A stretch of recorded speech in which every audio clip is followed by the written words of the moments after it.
Welcome back everyone. आज हम continue करेंगे आपके Nazism and the rise of Hitler वाले चैप्टर में।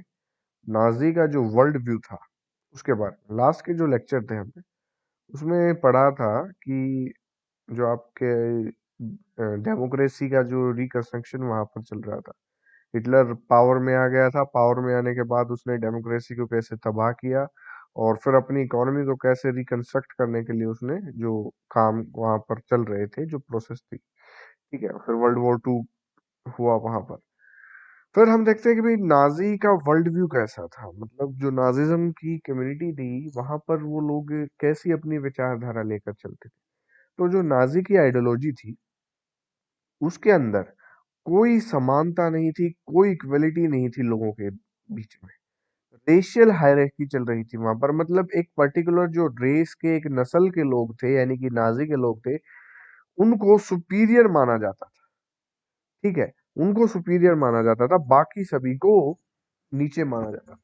तो नाजी ने जो है बहुत जल्दी, नाजी कम्युनिटी ने पावर में आने के बाद बहुत जल्दी उन्होंने अपने जो ड्रीम था, एक रेशियल कम्युनिटी का, जो एक्सक्लूसिव रेशियल कम्युनिटी का एक ड्रीम जो उनका था जर्मन के द्वारा, प्योर जर्मन, यानी खुद को वो प्योर जर्मन कहते थे, ठीक है।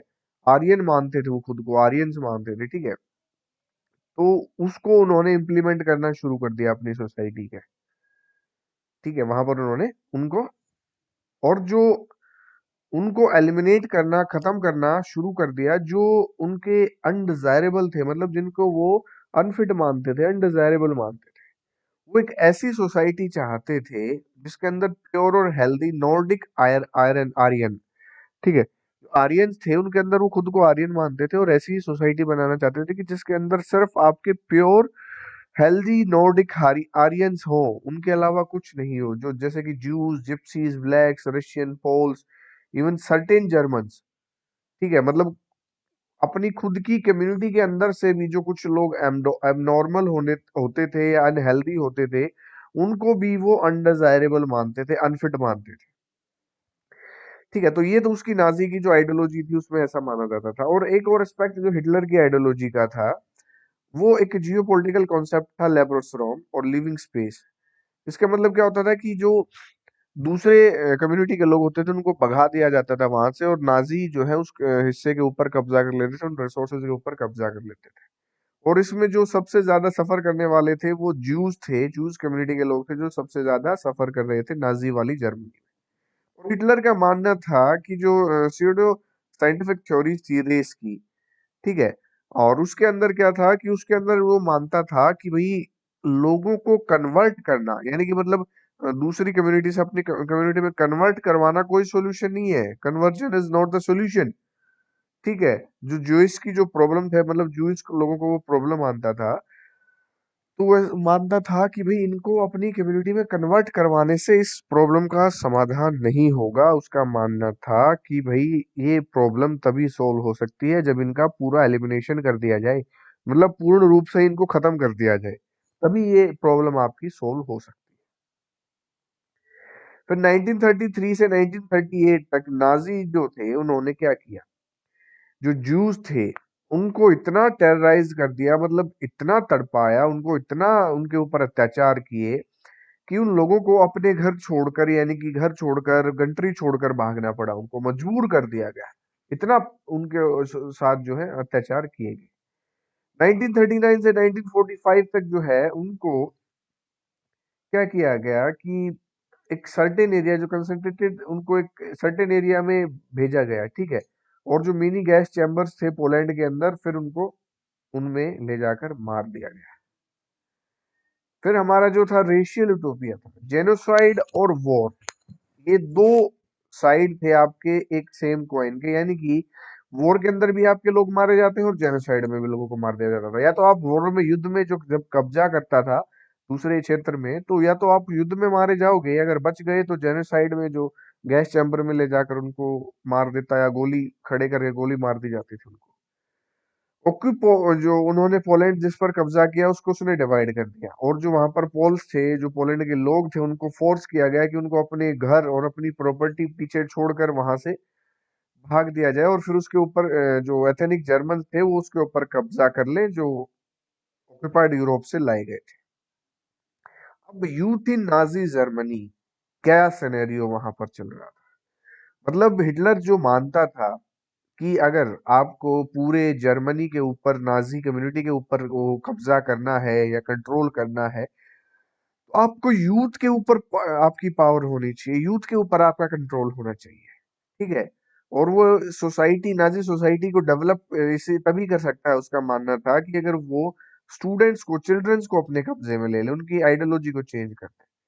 तो उन्होंने अपनी नाजी आइडियोलॉजी टीचिंग के द्वारा बच्चों के अंदर एस्टेब्लिश करनी शुरू की। मतलब क्या किया उसने, जो पहले तो वहां पर स्कूलों के अंदर जो कोई ज्यूज टीचर थे उनको वहां से हटा दिया। अगर कोई जर्मन भी ये टीचर है और वो, उसको लगता था कि भाई ये अनडिजायरेबल है, वो आपकी आइडियोलॉजी को फैलाने में लायक नहीं है, तो उसको भी हटा दिया जाता था। शुरू में बच्चों को, जो जूस के बच्चे होते थे, ठीक है, उनको अलग अलग ग्रुप्स में बांट दिया गया। ठीक है। मतलब पहले तो सारे टीचर जर्मन रखे गए वहां पर, और जो फिर वहां पर जो बच्चे थे, डिजायरेबल और अनडिजायरेबल, यानी कि नाजी और बिना नाजी वाले दूसरे जो कम्युनिटी के बच्चे होते थे, उनको दो ग्रुप्स में डिवाइड किया गया। ठीक है। मतलब शुरू में उनको अलग कर दिया गया। फिर जो आपकी टेक्स्ट बुक थी, नोटबुक्स थी, वहां पर जो मतलब बुक्स लगवाई जाती थी, उनको दोबारा लिखा गया स्कूल के लिए। ठीक है। उसके अंदर जिसमें हिटलर को सुपीरियर बताया गया, इवन मैथ्स तक की क्लास में हिटलर के बारे में बात की जाती थी वहां पर। जो स्पोर्ट्स वगैरह, फंक्शन वगैरह जो होते थे स्कूलों के अंदर, उनके अंदर जो है वॉयलेंस और एग्रेशन का सब जो स्प्रिट डाली गई भी, लोगों के अंदर गुस्से की भावना, जोश की भावना आए। ठीक है। एग्रेशन आए, वॉयलेंस, हिंसा करे वो लोग। और उनकी जो, मतलब 10 साल से 14 साल तक के बच्चों को जो है जंगल वॉक, उसकी जो कम्युनिटी थी जिसमें बच्चों को नाजीज्म आइडियोलॉजी के बारे में सिखाया जाता था, उसमें उनको एंटर करना पड़ता था। 14 साल की उम्र में वो हिटलर यूथ को ज्वाइन करते थे। और फिर जब उनको ट्रेनिंग वगैरह सारी चीजों की दे दी जाती, उसके बाद जो है वो 18 तक आते आते जो लेबर सर्विस पार्टी थी नाजी हिटलर की, उसको ज्वाइन करना पड़ता था उनको। तो मतलब इस तरीके से उसने पूरे यूथ के ऊपर कब्जा कर लिया नाजिज्म। ठीक है। वहां पर उसने पूरी यूथ जर्मनी के ऊपर वहां पर उसने कब्जा कर लिया। उसका मानना था कि बॉक्सिंग ऐसा गेम है। उसने नफरत भर दी नाजी लोगों के, नाजी बच्चों के मन में दूसरी कम्युनिटी के लिए। और वो ऐसा मानता था कि भाई बच्चों को जो है, यानी कि लड़कों को मेनली, वो मस्कुलर होना चाहिए, स्ट्रोंग होना चाहिए, आयरन हार्टेड होना चाहिए, मतलब पत्थर दिल का होना चाहिए। फिर नेक्स्ट है आपका नाजी कल्ट ऑफ मदरहुड। अब हिटलर का क्या मानना था कि वैसे तो हिटलर कहता था कि भाई इसका समान जगह है, वुमेन का एक इम्पोर्टेंट प्लेस है, मदर का इम्पोर्टेंट प्लेस है नाजिज्म सोसाइटी में। बट वुमेन को क्या सिखाया जाता था, हमेशा वुमेन को ये सिखाया जाता था कि भाई आपको एक अच्छी माता बनकर, एक मदर बनकर रहना है।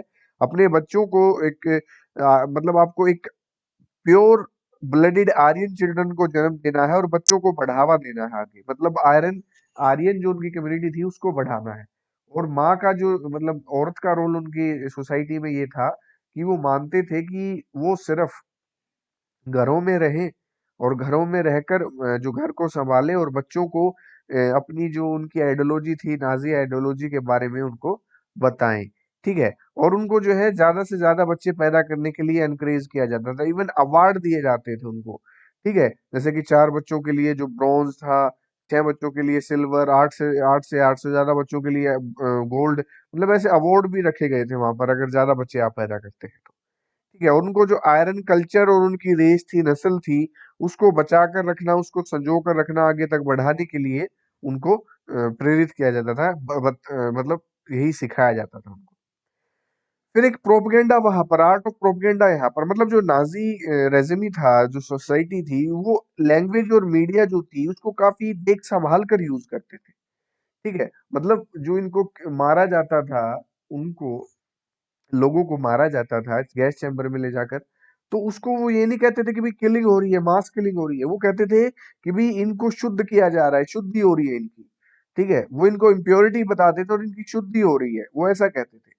ठीक है। और उस टाइम पे क्या करते थे, जो movies, films, pictures, radio, poster वगैरह, वो उनके द्वारा जो है इन जूस के खिलाफ नफरत फैलाई जाती थी। इसके अंदर हिटलर को, जैसे यहाँ पर ये पोस्टर आपको दिखाई दे रहा है, इसके अंदर मतलब दिखाया जा रहा है कि भाई हिटलर सुपीरियर है। ठीक है।